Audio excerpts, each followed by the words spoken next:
नमस्ते दोस्तों, मैं हूं शमशेर और स्वागत है आपका रैंकर्स कोचिंग सेंटर की यूट्यूब चैनल पे। आज हम बात करेंगे एक ऐसे टॉपिक पे जो दिल और दिमाग दोनों को हिला देगा। ब्लैक होल्स के अंदर का सीन। ये मिस्टीरियस चीज जो स्पेस में सब कुछ खा जाती है और कोई भी इसका सीक्रेट नहीं दिखाता, लेकिन हम रैंकर्स के स्टाइल में ले चलेंगे आपको एक माइंड ब्लोइंग जर्नी पे इवेंट होराइजन के पार।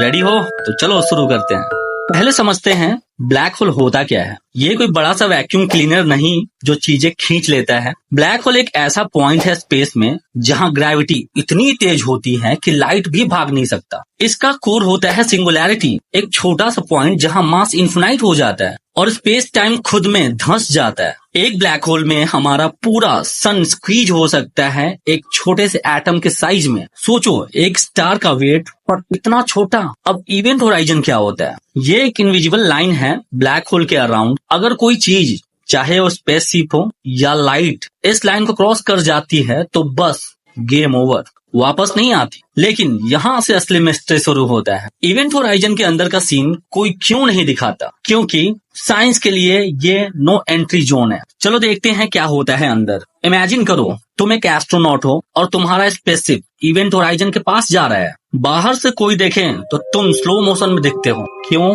क्योंकि ग्रेविटी टाइम को स्ट्रेच करता है। इसे कहते हैं टाइम डायलेशन। अगर तुम इवेंट होराइजन के अंदर चले जाओ तो बाहर वाले के लिए टाइम रुक जाता है, लेकिन तुम्हें लगता है सब नॉर्मल है। तुम आगे बढ़ रहे हो पर दुनिया के लिए तुम फ्रीज हो। अब थोड़ी स्टर वाली बात सुनो दोस्तों।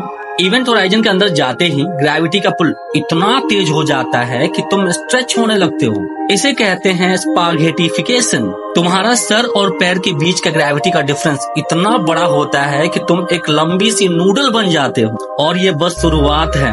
छोटे ब्लैक होल्स में ये स्ट्रेचिंग इतना एक्सट्रीम होता है कि एटम्स तक अलग हो जाते हैं। चलो अब बात करते हैं सिंगुलैरिटी की। इसको हम बोल सकते हैं ये ब्लैक होल का दिल है। यहाँ फिजिक्स के सारे रूल्स टूट जाते हैं। टाइम, स्पेस और मैटर का कोई मतलब नहीं रह जाता। सोचो, एक जगह जहाँ इन्फिनिटी रियल है लेकिन एक ट्विस्ट है। कोई नहीं जानता सिंगुलैरिटी एक्चुअली कैसी दिखती है, क्योंकि वापस आके कोई बताता नहीं। पर साइंटिस्ट बोलते हैं कि यहाँ स्पेस टाइम एक लूप में बंद हो सकता है, जैसे एक कॉस्मिक ग्लिच। और सुनो, एक और दिलचस्प आइडिया। कुछ साइंटिस्ट कहते हैं कि ब्लैक होल के अंदर एक वार्म होल हो सकता है, यानी एक टनल जो स्पेस टाइम के दो अलग अलग पॉइंट्स को जोड़ता है। अगर ये सच है तो ब्लैक होल एक शॉर्टकट हो सकता है यूनिवर्स के दूसरे कॉर्नर तक। थियोरेटिकली तुम एक ब्लैक होल से दूसरी गैलेक्सी में पॉप अप कर सकते हो, लेकिन प्रॉब्लम ये है कोई वापस नहीं आता तो कंफर्म करे कैसे?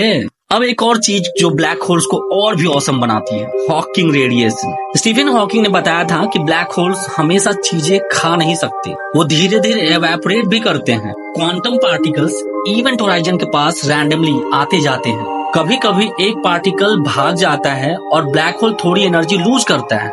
एक दिन बिलियंस ऑफ ईयर्स बाद ब्लैक होल्स कम्प्लीटली गायब हो सकते हैं। और एक बात, जब दो ब्लैक होल्स कोलाइड करते हैं तो वो ग्रेविटेशनल वेव्स बनाते हैं जो स्पेस टाइम में रिपल्स की तरह ट्रैवल करते हैं।